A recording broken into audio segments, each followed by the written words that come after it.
Greetings, everybody. Welcome to the Tuesday Tirade Entertainment Talk with Tom Connors of Midnight's Edge, Midnight's Edge After Dark, Midnight's Edge, Espanol, Midnight's Edge Radio, and all kinds of stuff. Where I love that guy. Yeah. Well, that's you. You're that guy. Anyway, Me? how you doing? I don't know. You tell me. Okay. I'm glad. I think you're doing fine, sir. I think you're doing fine. But, you know, the industry may not be doing fine. Bear Dog is, gonna probably pull me away at least once during this stream. So Bear Dog being Bear Dog. Anything new going on with you over there on Midnight's Edge? Not really. I mean, just the usual stuff. The usual stuff. All right. Well, we've got an interesting story to lead off with. It kind of isn't within the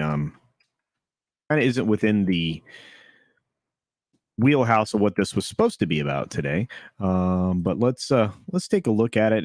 I think this is the link that you sent me, Tom. There are several links to various versions of this story, and I find it rather disgusting because, I mean, literally this man was a lot of our childhood and various forms of pop culture and everything else. So from the Hollywood Reporter, and I'm sure you've seen this by now, it was covered by Midnight's Edge Espanol this morning. Frank Oz says Disney shunned him for puppets projects because he won't follow orders. I don't think that's exactly what he said, but Tom, do you want to get through this one, or? It's your channel, man. All right. Well, okay. Well, do you want to read it, or you want me to read it? Yeah, I can read it.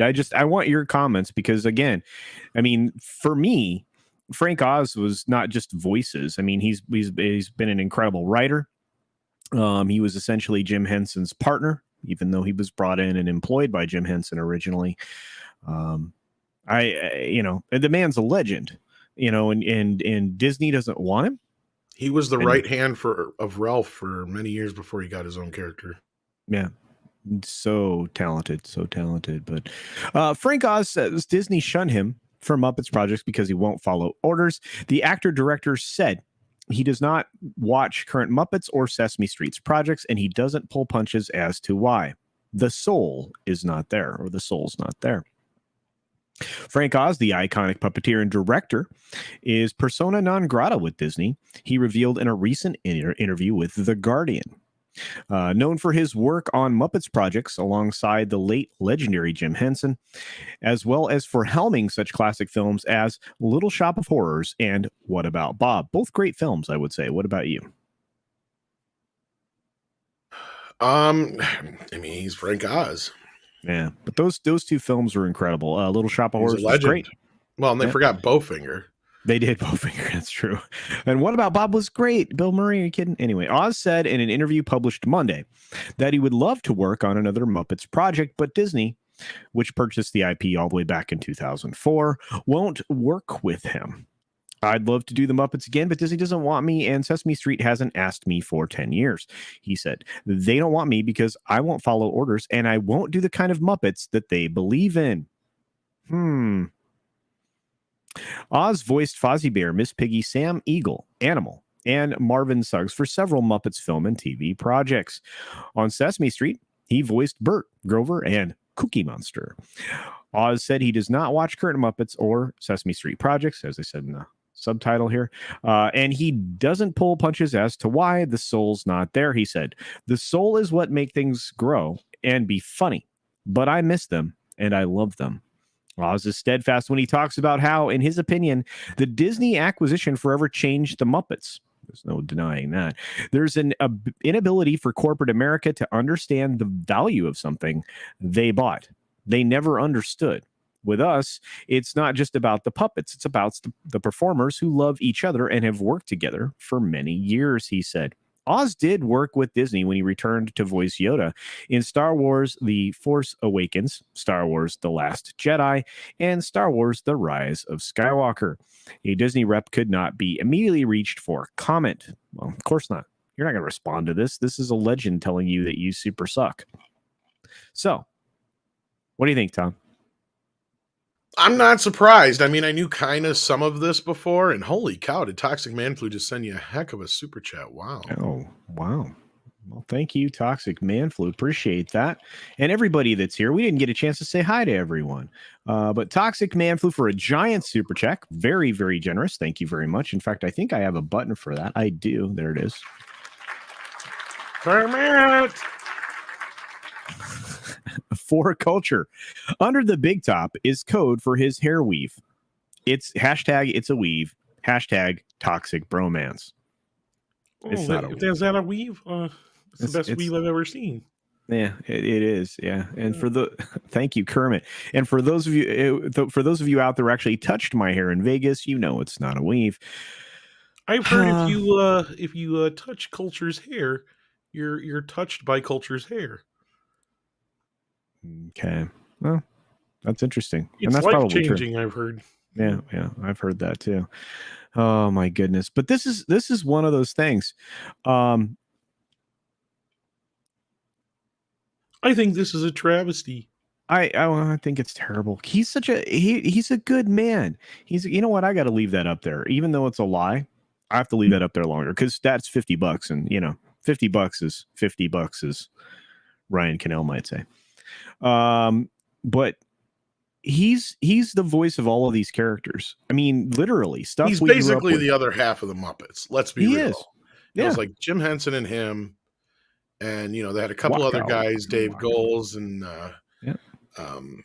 I can't remember the name of the guy who played Scooter or whatever, but then he passed away. And then there's been a few other ones that have come through, but I mean, they even booted out Steve Whitmore a few years ago, although I've heard several different sides to that story. I heard Whitmore just kind of inserted himself to begin with, but it's one of those things where there's been nothing but problems with the Muppets since they've been at Disney. So regardless of who you want to believe in the Steve Whitmore situation, all around they've been mismanaged. The fact that Frank Oz has been basically persona non grata for 10 years when it comes to Sesame Street and Muppets is bullshit. Yeah. We're going on 2 decades with Muppets, but it's ridiculous. He's more than a legend. He's essentially the creator of the voices for these characters, right? Disney tried to bring the Muppets back a couple of times now, and they absolutely just destroyed Muppet Babies, right? And he's obviously alluding to those facts, saying this is you're not doing the right thing here. I'm not going to listen to you. I'm not going to make this trash. Well, and if anything, we could kind of apply this to what happened to Mark Hamill. So it was clear, like he was under protest for a lot of this stuff, but he decided, fuck it, I'm going to play the game. Frank Oz doesn't want to play the game. No, and you know what? And to be honest with you, I wouldn't want to either. I mean, literally, it's like them holding a gun somewhere. It's just dumb. And I want to say thank you to Lasso of Truth for returning as a member to the channel. Thank you very much. It's so great to see you again. I hope everything's going well. Thanks for reaching out to me on Twitter. I'm glad that we're able to communicate again. I hope you're doing well. But so many people are here. Why is it playing at 2 times speed? Was it the intro? The intro ran fast? I think it does that from time to time. I don't know. Or are you talking about the trailer? I think maybe 6 was talking about the trailer. The reason it is because I am on almost 30 shows a week, sometimes more than 30. And I was trying to get as many in 3 minutes because that's as long as they will allow you to do a trailer for. So really, technically, it's 2 minutes and 59 And he seconds. still forgot like half my shows. I did. But if you saw the previous trailer from the week before, I included the Mead stuff. So yeah, and I'm going to be doing a porno film. Oh wow! That I want you to insert. I don't know, whenever I decide to make it. Oh, okay, all right. Well, I don't think I'll ever see that, but thanks. Good. Yeah. Hey, Tina Bojan is here. Jay Allman is here. Fresh coffee, yes, absolutely. I am coffeeed again. I think that's the third coffee of the day. Let's see. Canadian Spider-Man, Daniel Hall, One Man Show, Oliverian Imakara. Bear Dog will be making an appearance probably just because of performance in grumpiness. Bear Dog. He's down there. He's like, I was taking a nap and then you started talking. And so now I'm not taking a nap anymore. Pay attention to me. Anyway, Keely Chow is here. D Bud Martin saw you over on Midnight's Edge Espanol. You don't hate any picture of Tom, but that one of him in the black hood makes him look like a member of the opposite. No. Yeah, you know what? I'll find a different way to make him like the master magician of it all. I'll figure out a new one. Maybe suck. You what? I suck. Nah, you're amazing. You're amazing. What's going on, E. Clay Thomason? Soul Assassin, James Villanueva. Oh, the Bond trailer. Yeah, I saw that. Yeah, the new normal is not working. You know what's funny is how much Lashana Lynch is not in that trailer. Did you notice that? I wonder why. Isn't that funny? Like, she's only in like one fucking shot in the entire goddamn trailer. I was like, wow, that's a little impressive. All right. To what extent, Tom, did you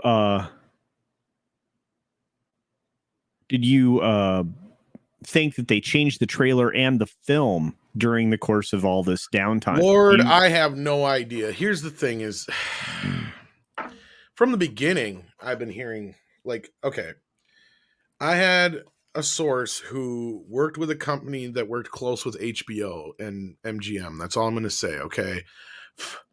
And they were the same ones who were telling me all this stuff before. And basically I was told, and as we reported several months before the whole, we're going to have to do reshoots for the phones crap, that they were going to do reshoots, but it was going to be under the guise of something else, because there was 2 major sequences that needed to be fixed after a very poorly received internal screening. Right. Yeah. I mean, and I had heard that, you know, they did have problems because a lot of the product placement was old. Well, here's the thing. The product placement, fine. I get that. But you can do that with computers. That's something that's very easily done. And you are not going to waste the time and money and effort to get all your cast together to just shoot a couple scenes because of cell phones. Right. That is the most ridiculous thing I have ever heard in the history of movies. Right. They have never done anything like that before, and they never would. It's stupid.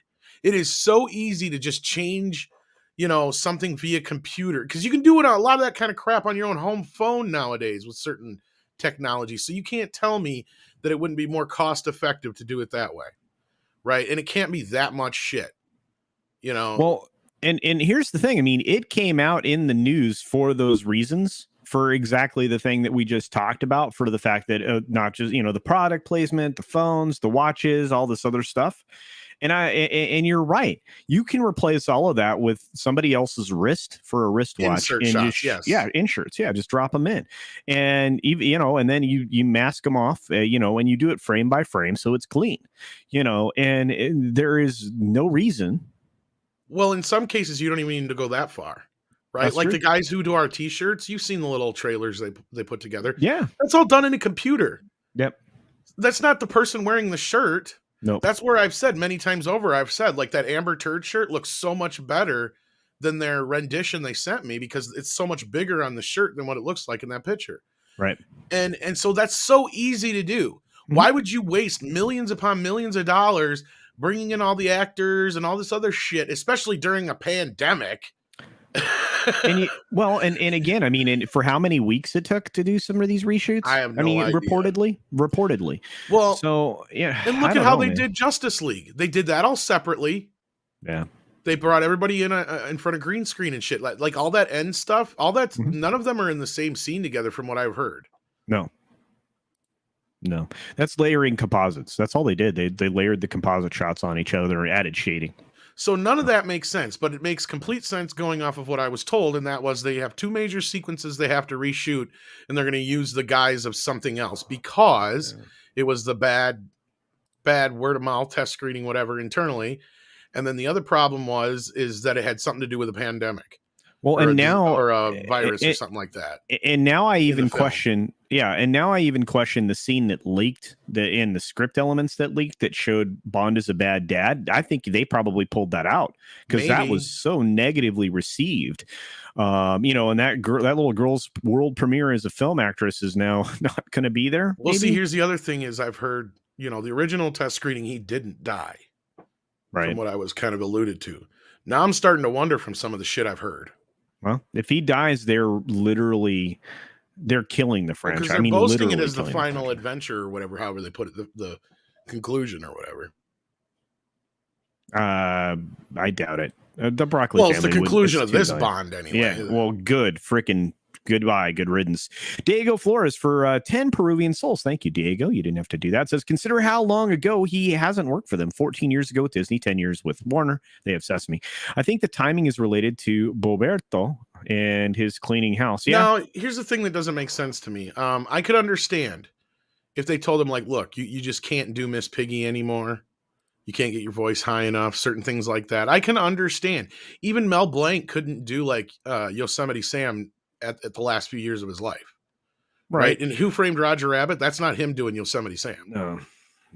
I can't remember who it is. I can't remember the guy. He did him for quite a few years, but he was handpicked by Mel Blanc to do it. Yeah, he was also a character actor, if I remember. I can't remember his name. I can't remember his name, but he did him for many years. He did him in Roger Rabbit and Space Jam and a few other places because Mel Blanc picked him because he just couldn't get himself up in that register anymore. And so he had him do that. And, and for many years, they would always speed up his voice for Porky Pig and stuff. And he had to do it so much more near the end because he sounded so much lower than he used to sound, and so like, it's the same thing. I can understand if they said, hey, Frank, we love you, but you just don't sound like Grover anymore. You don't sound like Bert. You don't sound like, Miss Piggy anymore. She sounds like she's a guy now. I mean, I can get that. And it's a tough thing to hear. But you know what? I've heard Frank do a lot of these voices over the years. He hasn't changed much. No. Like his register has never really changed all that much. No. And well, he nailed Yoda, dude. I mean, Yoda's easy, but still the point being, I have a hard time believing he still couldn't do Cookie Monster and some of these other characters. Like, Cookie. Yeah, like I can't believe that Sesame Street would treat him this way. Like Disney buying the Muppets and booting everybody out makes complete sense. Yeah. Like that's what they do, right? Yeah. No, they've done that. They've done that forever. I mean, and look, and that's the other problem with Disney is they buy stuff because they can't make stuff anymore. It's frustrating. And that's going to be Iger's legacy. His other legacy is going to be losing 2 theme parks to China. But hey, that's a story for, a couple years down the road. I'm sure that'll be out there. Mexican Iron Man for $4.99 says, Kermit needs to read this, not me. Disney is an insane company, and they need to stop serving frog legs at the executive buffet. Where's Frank? Good question, Mexican Iron Man, and thank you, Kermit, for the appearance there. Frog legs are a travesty. They are, and they don't really taste that good. 6 says hashtag CultureCasino weave. No. You guys.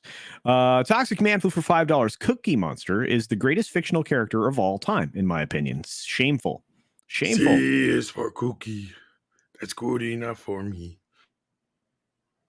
Yeah. Cookie. Cookie, start with C. No. Oh my God. That was one of the character voices. One of the Sesame first Street ones ain't the same anyway. When my kid was growing up, I didn't let him really watch it. He watched it like once or twice, and I'm like, this ain't fucking Sesame Street. What the No, hell is this shit? they destroyed it. Yeah.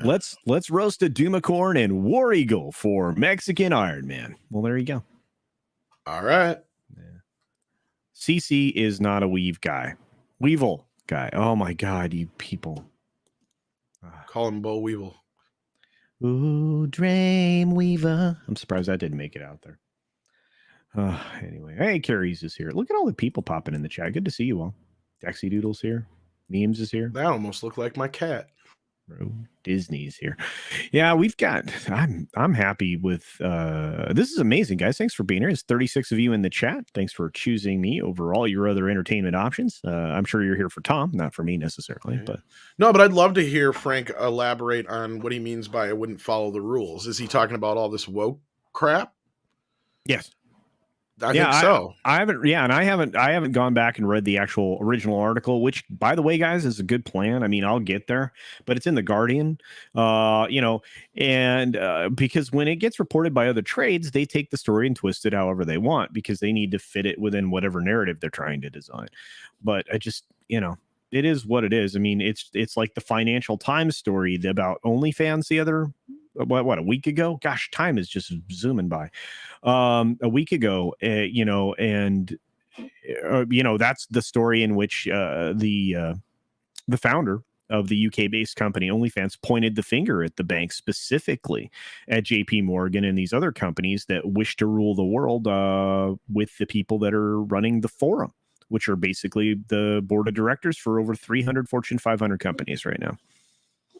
And they're slowly trying to take control and control every single element of your life. And that's not a conspiracy. It's freaking happening. Rory Mitchell. They don't even care if no one believes their excuses. It's like they're high on their own power. What are you going to do about it? Huh? That's exactly right, Rory Mitchell. That's how I feel about Bond. I mean, this Bond thing is still... I'm going to be so pissed about this film. Mexican Iron Man for another $4.99. Thanks, Mike. Says the Bond franchise that binds me and my brother. If they screw this upcoming movie, I shall rant to the end to end all taco rants. Fingers crossed. Well, you're going to have to. I think you're going to be ranting away, Mike. I'm sorry. This is your old pal Grover. Did I get there? I used to be able to do that.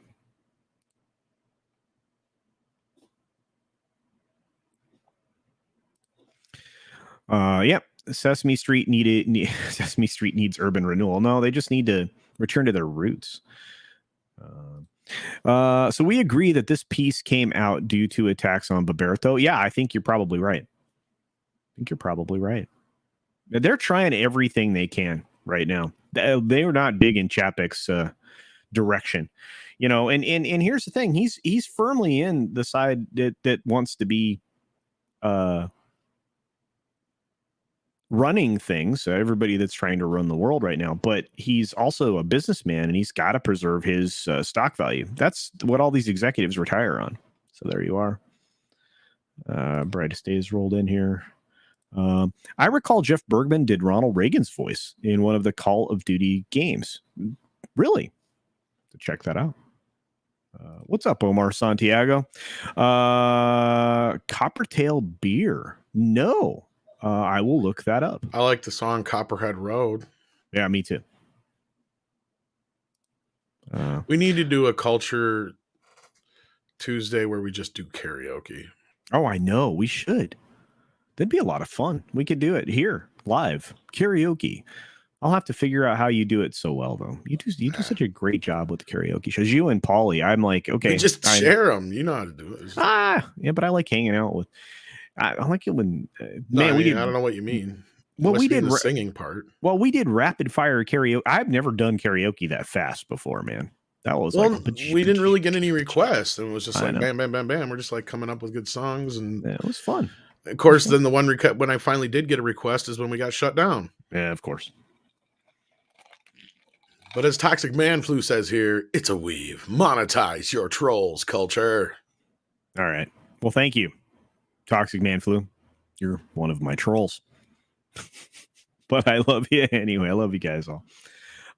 Sources are important. Hi, Brightest Day. Yeah, well, It's funny. I mean, we'll have to see what happens. You guys are coming for my walk with my dog. Well, thank you, puppy. Stephanie.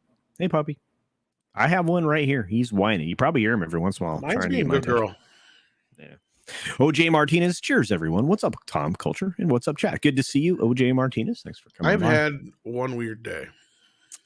I've had a weird day too. I'm trying to figure out Twitch still, guys. If you haven't checked out my Twitch channel, just for fun, do that. I'm going to relaunch a live channel under a different email because for whatever reason, I can't get anybody to pay attention to what they did to my last live channel randomly. Multiple community strikes somehow. I don't know how that happened. I didn't do anything that was even remotely oriented around that. All it was the archived version of the 6 Minute Daily. What? It is what it is. As odd as it may seem, I believe OF execs are fighting the ADL. They're fighting the ADL-owned MasterCard and other payment methods. Yes, OnlyFans, yes. Look at what MasterCard did to General Flynn this week. Closed all his accounts. Yeah. And I think people need to pay attention. And I think a lot of these companies are opening themselves up to severe litigation. And if they start to destroy people's lives, there could be some other things that could happen. This is not something anybody's thinking through very well, I don't think. Yeah, and that is the real issue. There's no doubt about it. What's the deal with the new Rocketeer? I don't know, Tom. Have you heard anything about how far that is along in the Disney process? The well, yeah. I don't know. He's one of the Tuskegee Airmen, though. Well, that's an interesting way to recraft the character, right? I guess. Okay. Now, I don't know how accurate this is, but somebody had said something to me about, like, there was a comic of this in the 70s where they actually had the Rocketeer, like a new guy, come in, and it was a black guy or something like that. Or it was something that was discussed. I don't know if it ever actually happened. So I don't know if that's what they're basing this on, but I don't know. I mean, I've never been one who's been like all hopped up on the Rocketeer anyway. So I'm like, I don't personally have any affection for it, but I can understand those who would be upset. And the boss man is here, so I got to behave. He is. You have to behave. Greetings. Welcome, Andre. Thanks for joining us. My goodness. Yeah, no, absolutely. And you don't have to behave on my account. Hey, it's Culture Stream, so his stream, his rules. Well, I'm finding out just recently, it's funny you're here. Your timing is kind of perfect. Sounds like Arrow might have muffed up this Dune release pretty good. No.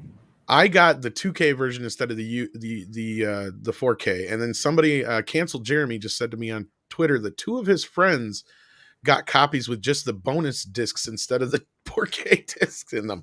Oh man. And they just pushed the 3-disc steelbook back to October.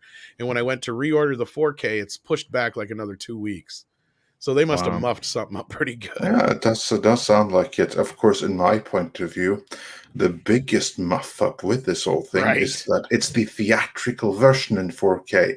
So of all the different versions of this movie are available, the only one they put out in 4K is the absolute worst version possible.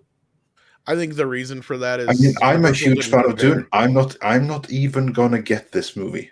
Man, I don't think Universal prepared well enough for it because, I mean, Arrow's releasing it, and if they would have had the choice, they probably would have. But I think if they're just pushing this to get it out by the time the new movie came out is what it was. Well, and I like the extended cut. Of course, I liked the film. I like Dune, right? If they could have at least put the TV version in there, which is similar to the one that Andre's talking about. But no, the true definitive version is the fan cut. Which is called what, Andre? It's called the Alternative Edition Redux, and it's a masterpiece.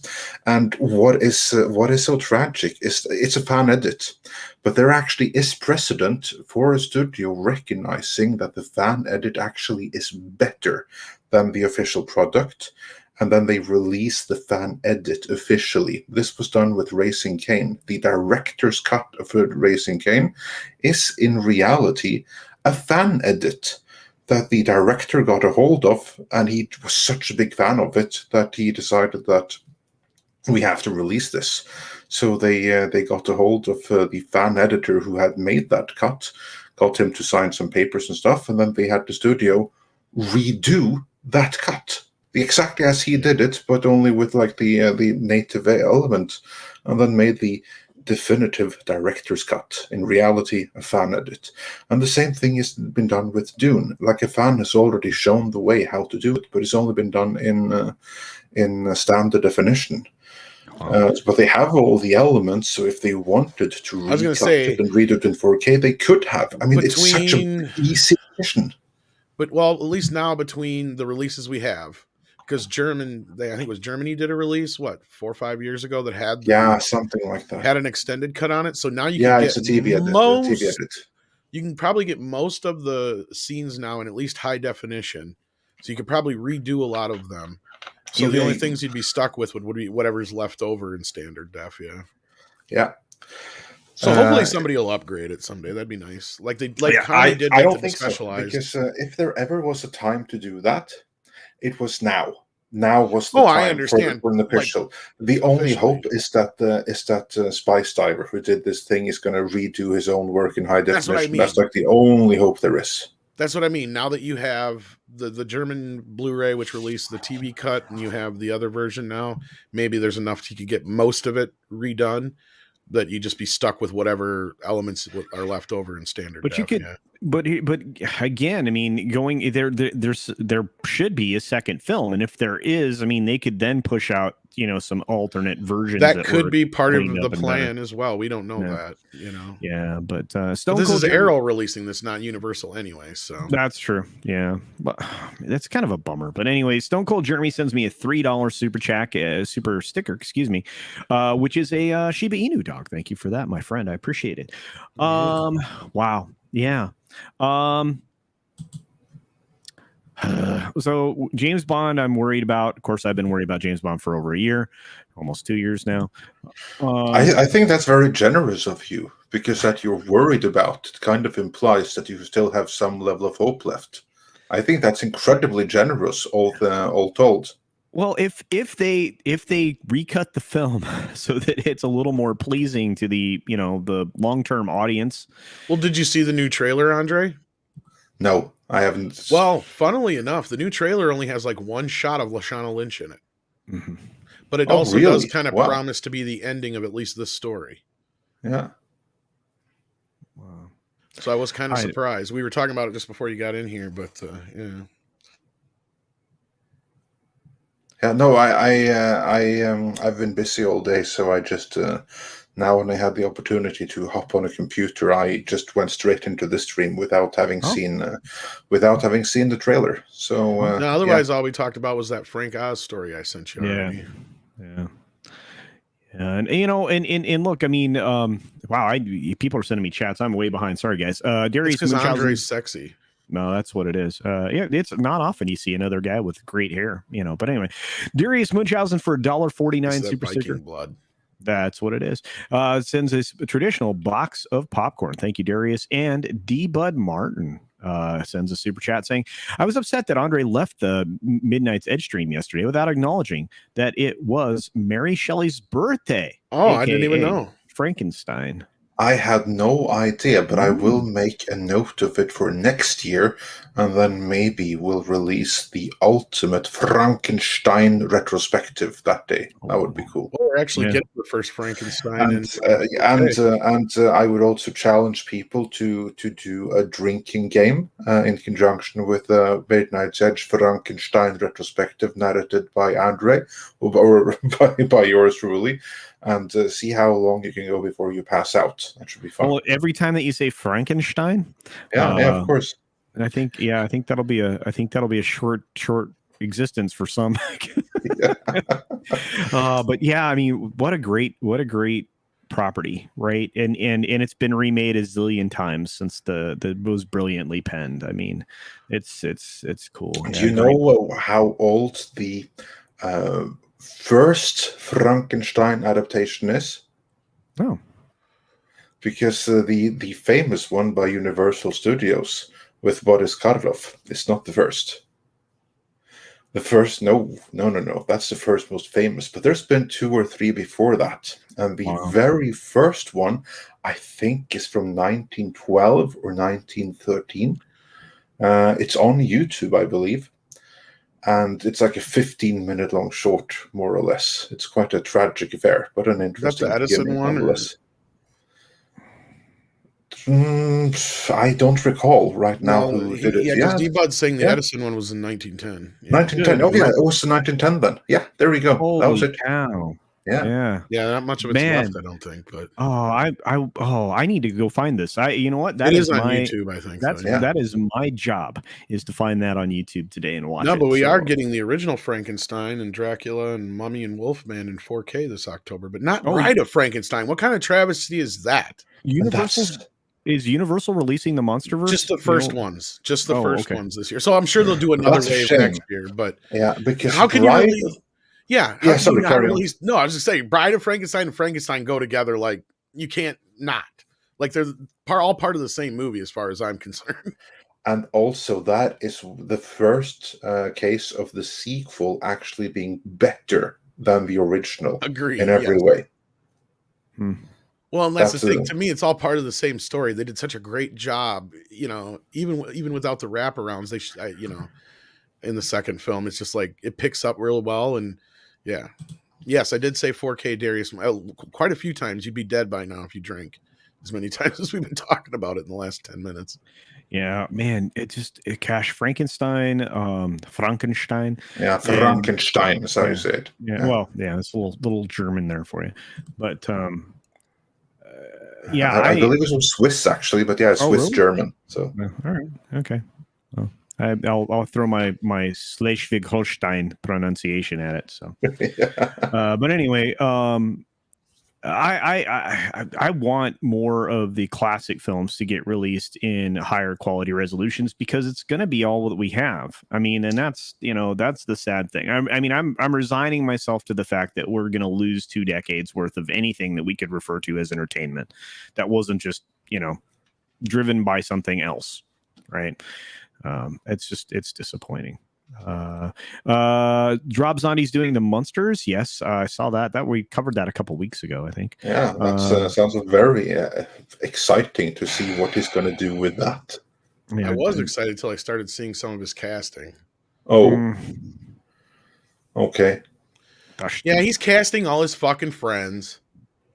Bummer. I took that completely for granted. Well, yeah, so who I can't remember the guy he's got playing Fred, which is all right. He's been in a couple of his movies, but I'm like, how did you not get the guy from Everybody Loves Raymond, the brother? I can't think of his name, but he'd have been. Oh yeah, he was also in Two Stupid Dogs. I know exactly the one. Yeah, he would have been perfect for Fred, and he's going to have his wife play fucking Lily. Oh boy, which is a given. Yeah, but here's the thing, though.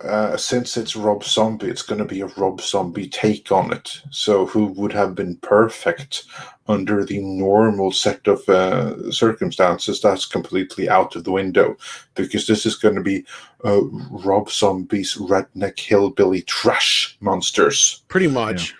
Yeah. Brad Garrett. Yeah, of course, that's who you meant. Yeah, worst character for Krang, but perfect for Herman Munster. Yeah, a lot of people agree with you. Won't a Rob Zombie Monsters just resemble the previous reboot? Probably. The most recent one, that was the one from Mockingbird Lane or whatever. Yeah, exactly, Mockingbird Lane. That would have been the most recent one, wouldn't it? Yeah. That didn't last long, did it? No, it lasted the pilots, and it never got picked up. Well, hey, ask yourself how far this Wednesday Addams thing is going to go. Not much farther. And that is the biggest travesty, because even though he's just producing or whatever, but come on. Like, in a perfect world, who else would have been better to make an Addams Family movie than Tim Burton? But Tim Burton 20 years ago, not now. That's the sad part. Yeah, I don't know what happened, man. Helen Bottom Carter happened, I think. Pretty much. I think so too. He went to shit. She can be many things, but his muse, she most definitely is not. He went to shit before her because he met her on Planet of the Apes, and that was a mistake. So, like, from there on out. I mean, I'm not saying that she wasn't part of the problem, but I don't know. Executive producer Sol Leibowitz says the 1995 version of Here Come the Monsters with Edward Herrmann is the best version. That's the one I've talked about where people don't even know what I'm talking about. Yeah. They did a TV movie. It was supposed to be like a backdoor pilot. Yeah, they had Edward Herrmann playing Herman Munster, and it was like the perfect fucking casting. I can't remember who they had playing Lily, but another inspired. It was perfect across the board. It was just, I don't know why they never continued it. I still think I think they should have continued on in the spirit of the Addams Family films. I think that they could have rolled the Munsters into something similar and done the same kind of treatment and approach to it. There's so many missed opportunities in Hollywood. It's just ridiculous. Well, you had some other stories, Culture. What else did you have? I want to go back in time for just a moment.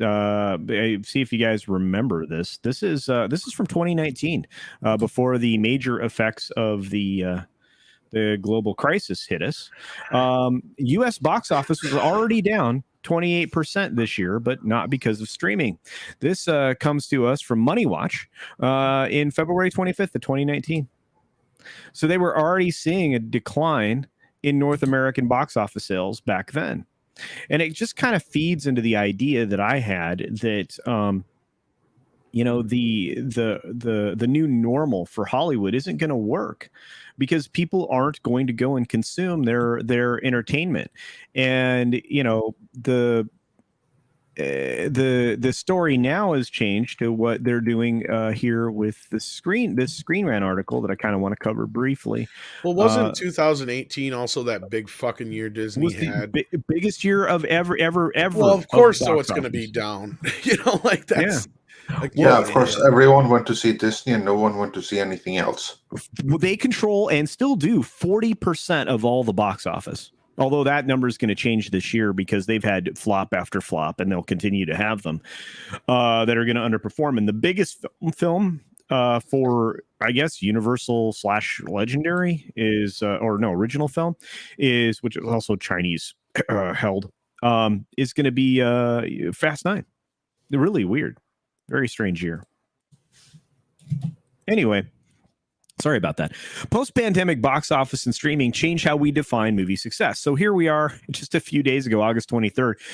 They need to redefine success now because they want to, I guess, say that it's all because of the global crisis and not accept the responsibility that they were talking about all the way back in 2019. It's not streaming, and it's not it's something else. Anyway, so the box office revenue is down and streaming is growing, meaning it's time to redefine the way that we judge whether movies are a success or failure. They're just trying to change things. It's funny. Do you see who wrote this? Stephen Colbert. That's not the same guy, but I just thought it was funny.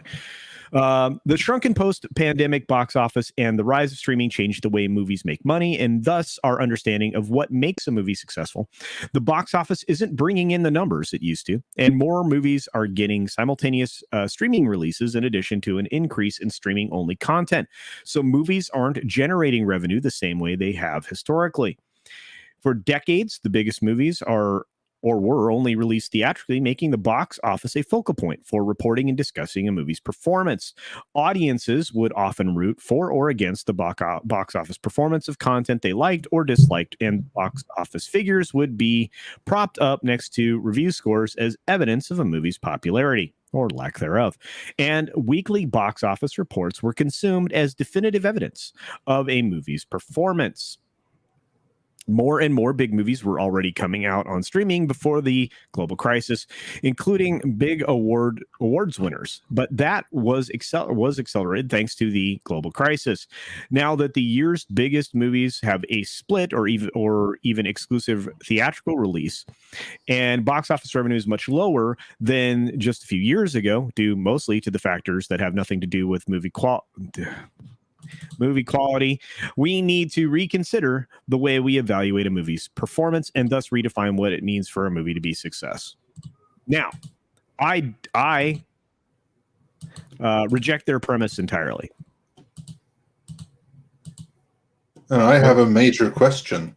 Yeah. In this observation from before the pandemic, they said that the box office revenue was down, and that's fine.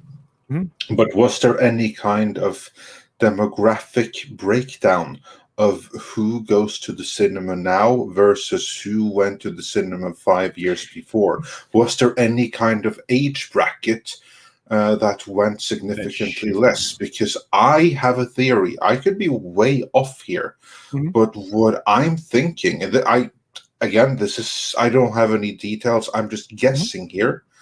But what I'm thinking is that, like, over the last few decades, people, the most moviegoers, they're going to be like people who are, like, say, from their like mid to late teens up to like their mid to late 30s, early 40s. That's like the prime movie going age. Before then, you have to go with your parents, so you can't go see everything, and afterwards you suddenly become a parent and you don't have the freedom to go see all the movies that you want. And that's kind of how it was. So it was like one or a couple of age brackets between like those like mid to late teens up to like mid to late 30s were the ones that really drove the box office. What I'm thinking is that maybe around that time, the people that would start to go to the theaters less as they near their 40s and stuff, they probably did. But in the other end, teens didn't start going to theaters as regularly as they did before. So there would be a natural drop-off from that. That's my hypothesis. Yeah, I would love to do the research on that. The numbers going back from the MPAA's theme report do go back into 2015. I can certainly pull those and compare them to last year's theme report. From the MPAA, and I didn't notice a difference in the last 3 years that I'd compared recently when I was talking about those numbers. But this is but like, for instance, if you look at the last 10, would you see a difference then? Because I just know for a fact that teens, early 20s, they have less money now than what was the case for people in the same age, the age group, like 10 years ago, 15 years ago, like when we were 20 on average. Well, yeah, we had a hell of a lot more money than people in their 20s now. That's and even point. More so when we were 25, 30. Well, not just that. I'm curious on that note, Andre, how many kids nowadays have that must-see kind of thing like we used to, right? I don't think they have that either. I mean, even though they have that instant gratification with streaming, I think a lot of them are just more than willing to wait till it comes on Netflix anymore. Also, right. I think that quite a few people have had their attention spans really warped by YouTube and instant gratification on like Snapchat, Instagram, all the social media, that may be like going to the theatrical experience, spending 2 hours in a theater where you can't go on your mobile, all that kind of stuff maybe isn't for everyone. I think it may, again, this is just speculation, but I think that for a variety of reasons, it's younger people that are the ones that didn't take up movie-going as much as earlier generations. I think that's a good point, Andre. Yeah. I mean, pending any actual numbers supporting it, I don't think you're wrong. Or no, I think disproving it, I should say. Yeah, I think you hit the nail right on the head. I mean, there's no doubt about it that the recent generations have not had the same habit. They haven't developed the same habit. Yeah. They have different ones. And but I think, sorry, carry on. No, please. Your analysis is spot on. And not just that, I think it also speaks to, like a lot of the movies that are popular when they do get popular, and why maybe they're trying to gear so much shit towards that nostalgia group, right? Like, I mean, it kind of makes sense. I mean, they may not be realizing it on their own. They may be stumbling into that, but that's why movies like The Lion King and, the Marvel films and the DC films and the Star Wars films and things of these sorts that are, within our, our pop culture lexicon, those are what's popular, right? And I don't think it's so much that the kids are getting into it as it is just like you said, Andre. I think it's just the kids are not going. I think it's just mainly the adults. And I know like the senior crowd is one that goes to the theater a lot, to the point where they actually have like national like senior day on Tuesdays, usually at theaters for that specific reason. Yeah, and Carrie's, I mean, specifically says I could see 1 or 2 movies per month when I was a teen. I got 30 Deutschmark pocket money. Yeah, I missed the Deutschmark, but yeah. yeah. Yeah, well, yeah, it was one of the most stable currencies in the world, especially after the stabilization of Germany. But man, they were quite the economic. They rebuilt back quite the economic engine. I don't know what's happening right now. I haven't paid Talking about attention. building back better, I mean that's something that was done there. But yeah, not to go down that particular rabbit hole. But yeah, no. But I really think that there is something to that. Again, this is just. I haven't seen the numbers. I just speculate that has to be it, because again, there's two things. One is, and this has a lot to do with the financial crash of 2008, and many people don't realize the full significance of that because we kind of like lived it, and for many, it just seemed to be there in the background. But what happened? The repercussions of that cannot be overstated. Because of that, there were so many opportunities for so many young people that never happened. Opportunities, jobs, positions, things that like should have been there, but that just weren't. People that should have started their careers directly in middle management had to do junior and entry level stuff. People that usually would do junior and entry level stuff had to go to McDonald's and work there. People that should have started at McDonald's couldn't get anything because those spots were already filled by people who shouldn't have been there. Like the repercussions were enormous. And one of the things that comes from that is that now we have a generation that's going to have not just less, but significantly less than their parents did. Their parents, their my generation is not going to have as much as my parents did. There's going to be 2 generations, I think, that are going to have significantly less than the generations before them. I think it's going to. I think there is going to be crushing poverty globally very soon. Yeah. And look, I mean, I went and grabbed these numbers. This is obviously from the numbers. This is comparative analysis that they did from 95 to 2021. And it shows the difference between the numbers of tickets sold, which actually were trending downward, and the total, obviously box office ticket sales prices, the prices of those tickets. So as you can see, the blue line is headed the wrong direction and the red line's headed upwards. Well, there's a clear correlation there, right? As we brought up before, like the price to take a family out to the movies has gotten astronomical compared to what it used to be. The inflation price on a movie ticket has gone insane. It used to be when movies first started, you could go see them for a nickel or dime. Throughout the 50s and 60s, it was probably 50 cents at the most to get into a theater. And then it wasn't until the 70s when I think the price went up above a couple bucks. And it was stayed an average of, I think, $3 throughout the late 70s into the 80s.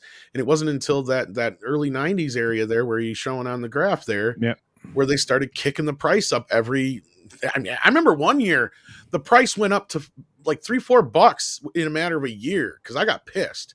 Because, I used to be able to go see a movie for like $5 or under $5. Then it got to the point where it's $7, $8. It's like, Jesus Christ, $10 for a movie ticket? Are you kidding me? It's like, yeah, that's insane. Like when you've doubled, quadrupled the price within a matter of a few years, that's going to drive off a lot of your fucking normal patrons at any business. Yeah, I think that the you can see the difference in the prices. They go up, just like you were describing, Tom, and that is going to drive people away from the experience. I'd say as well. It went up higher than that faster than what that says, though, because I live in a pretty rural area. I mean, I know this is off of numbers and this has got to be what it is, but I mean, that's insane. Because I would say even by the late 90s there, you were spending $10 to go see a movie in a bigger city. Because by that point, I was already spending 7 or 8. Yeah, and that's and a lot of people do this practice where they only go see the matinees, right? Well, right. That was my point too. Is like I used to go to the matinees and be able to see a movie for $3.75 in the 90s still. I remember seeing my parents would give me $5 to go to the theater when I was a kid. I got into the movie, a box of popcorn and a soda for $5. Like, how can you couldn't do that past 1990. I could never do that in Norway, but in my lifetime. But I think I was paying. I think I was paying $9 to see Batman. I think it was $9. I have the ticket somewhere. Yeah, that would to have been see the year Batman Batman 89. Forever came out in 1995, and I remember it was like $7 or $8 to see it. Yeah, it was a bit more. Yeah, I remember that. But again, average price because it includes the matinee shows and everything else. So, but then like the number of releases. You're right. Yeah. And like here we go. The number of releases each year. This is a conversation you and I had the other day, and one of our great listeners sent me a brilliant piece of analysis to talk about it. And of course, there's what I was talking about, and they called me a liar. See how it doubled within just a matter of a couple of years there almost. Well, and it's just like you see how the numbers go up, right? And but when you go back into the 90s, it was 27, right? That's my point. It went and doubled. Yep. We got to 2017, we were at 50. Then we got to 58. Then in 2019, of course, it slowed down. 44, then 23, then 38. They are sitting on a warehouse full of films right now. Well, you can't count that number there because that's the pandemic numbers. No, but I'm just saying. So that's from the other studios. From the big six, though, 109. Yep. To from 1995 to 87. Well, that again is a pandemic crap. I know. So it's one of these things where I'm looking at it, I'm going, okay. So I just find it amazing. The other thing you got to remember here too, culture is that's different is nowadays it's a lot easier to be an independent distributor compared to what it was back in the 90s. You would have to go through one of the majors to get your movie out there. Usually. Which is why Star Wars is one of the most amazing things ever, because it never should have been out there. Never should have got there. Without 20th Century Fox, it would never have gotten out there.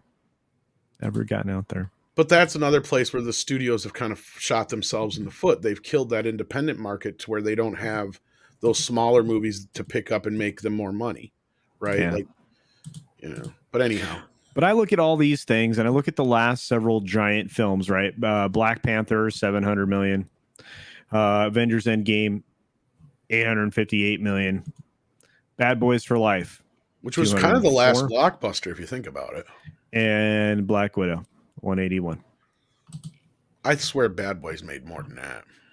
Wow. It may have. Again, this was done. That's domestic, but still. Yeah. I'm not sure what the date, total for the year, but not sure what the date is on it totally. But so here's the top grossing distributors from 95 to 2001. Obviously, Disney leads the pack right there. Second, no surprise there. I can't believe Sony's that high up there, but that's probably because of Spider-Man. Yeah, but again, when Disney acquired Fox, and they shot up to 40% of the box office, that was the moment everybody should have been paying attention. So, but I don't know. I like to look at all these things. I like to look at it's fun to do comparative analysis. It's boring for most humans. So how I'm glad we got into it today. Still a studio? Who owns them? Somebody bought them, and I can't remember. Oh man. But anyway, Paramount now has their catalog though. Yeah, it's good to see everybody rolling in here late. Unfortunately, we're going to be having a short show today. Not for any other reason than I have other obligations, but we are never going to get to all the other stories that I had associated with us. But that's okay. I always like to cover whatever we can, however we can. I just wish we were going to get some good films in the future. And have you guys heard anything new on Dune other than what Elaine's come forth on Nerd Cookies? Have you guys heard anything? I don't even know if Andre or I have seen that video. I saw her drop it, but I didn't get a chance to watch it. I haven't seen the video yet. What did she say? Yeah, and I only parsed it. She still has a lot of faith in the property and in that it's going to be okay, even with some of the changes that were made.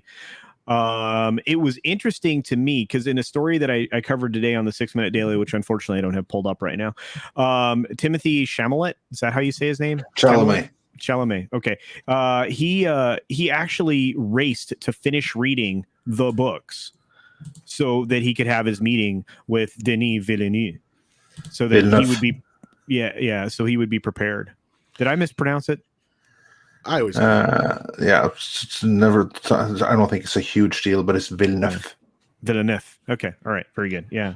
Carrie says that he's now talking about 3 movies. I think he always kind of planned it to be 3 movies, but it was was more or always less planned to be 3. Yeah, it was more or less they wanted to get the first movie is going to be the first book though, or the first 2 movies I should say. I meant to say. Yeah, And then the third first movie is going to be the other one, right? Yeah. Wow. The first 2 movies are going to be the first book, And the first and then book. and then the final movie is probably going to be Dune Messiah and Children of Dune combined into one, similar to what they did with the TV series back in the 2000s. Right.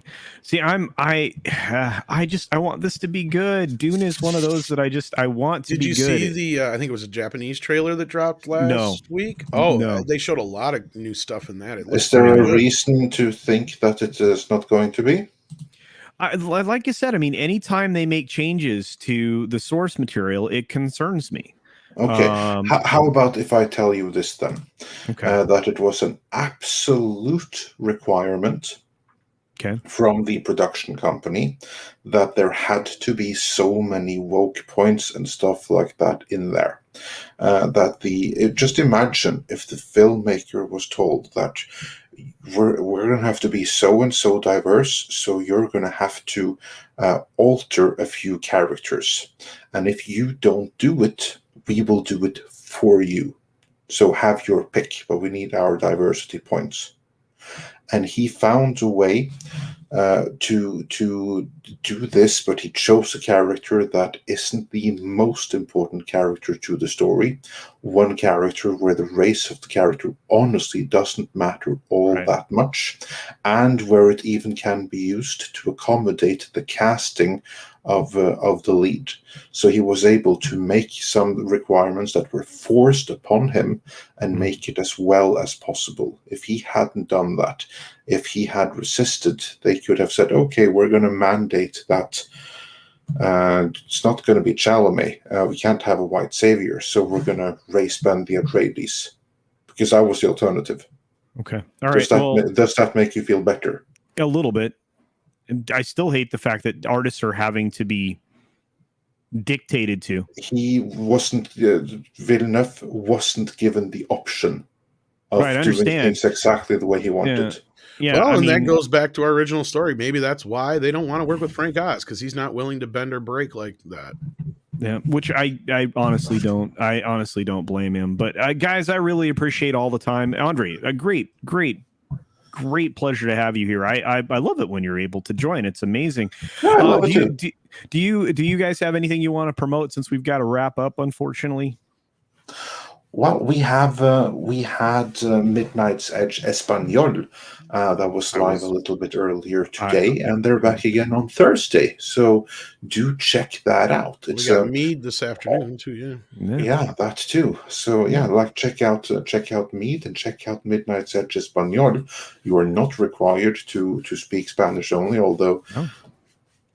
It's going to be helpful, but it'll be like a cool Spanish learning session, because the stream is both in English and in Spanish. A little bit both. I'm brushing up on my Spanish. Yeah, I'm brushing up on my Spanish, Andre. I want to say thank you for bringing that channel out there. I was there this morning. D-Bud Martin was there. Many of the other viewers that we have right now were there in the chat listening. Awesome. Very cool. Spaniel. Absolutely. I'll put that on in the background, probably say hi at the beginning, and then I'll start working on other stuff, or I'll be driving around listening. But it's like I said, I mean, I appreciate that. Again, it's I'm trying to polish up my Spanish. I'm not doing very well, but I'm trying to polish it. Well, the most important thing is to keep on trying. No one expects that, and that's the cool thing with Spanish speakers. Same thing in the stream. No one expects perfection. No. As long as give it a try, and then you can switch to English. That's the beauty with Spanish. Like, they're very understanding of not everyone speaks the language. Right. But just give it your best shot, and then it's cool. There are some other languages out there where the speakers of it are like, oh, if you're going to try to speak our language, you're going to be perfect in the first try. If not, you can get bent and come back when you do better.